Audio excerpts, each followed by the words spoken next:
Abraham's test of faith. Long ago, God chose Abraham to be the father of many nations. God promised him descendants as countless as the stars in the sky and the sand on the seashore. Yet, for many years, Abraham and his wife Sarah had no children. They grew old, and hope seemed lost. But God is faithful. At last, in their old age, God gave them a miracle, a son named Isaac. He was the child of promise, the one through whom God's covenant would continue. Abraham and Sarah loved Isaac dearly. He was their joy, their hope, and their future. But then came a moment that tested Abraham's faith like never before. One day, God spoke. Abraham. Abraham replied, "Here I am." And God said, "Take your son, your only son Isaac, whom you love so dearly, and go to the region of Moriah. There, on a mountain I will show you. Offer him as a burnt offering." Yet now, God was asking him to give Isaac back as a sacrifice. But Abraham trusted God. Even when he did not understand, he believed that God had a plan. Perhaps he thought, if Isaac dies, God can raise him again. With unwavering faith, Abraham obeyed. Early the next morning, Abraham rose. He gathered wood for the burnt offering. He took his donkey, 2 of his servants, and Isaac, and they set out on a journey to the mountain God had chosen. For 3 long days, they traveled. Each step must have felt heavier than the last. The servants carried supplies. Isaac, young and strong, walked beside his father. Abraham's mind and heart were surely filled with questions.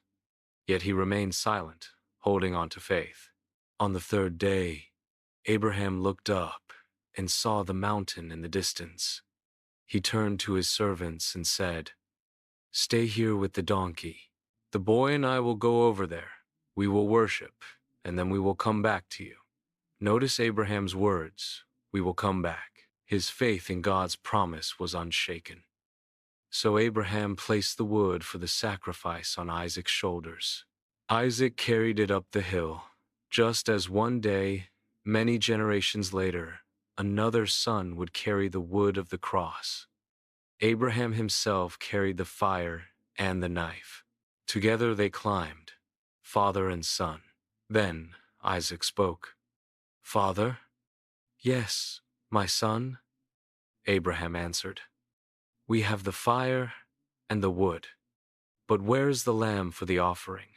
Abraham's voice must have trembled as he replied, "My son, God himself will provide the lamb." At last, they reached the place God had shown Abraham. There, he built an altar, carefully arranging the stones. He laid the wood upon it. Then, with a heavy heart, he turned to his beloved son. He bound Isaac and laid him on the altar. Isaac did not resist. He trusted his father, just as Abraham trusted God. Abraham reached out his hand. He took the knife to slay his son. But at that very moment, a voice from heaven cried out, "Abraham, Abraham." "Here I am," he answered.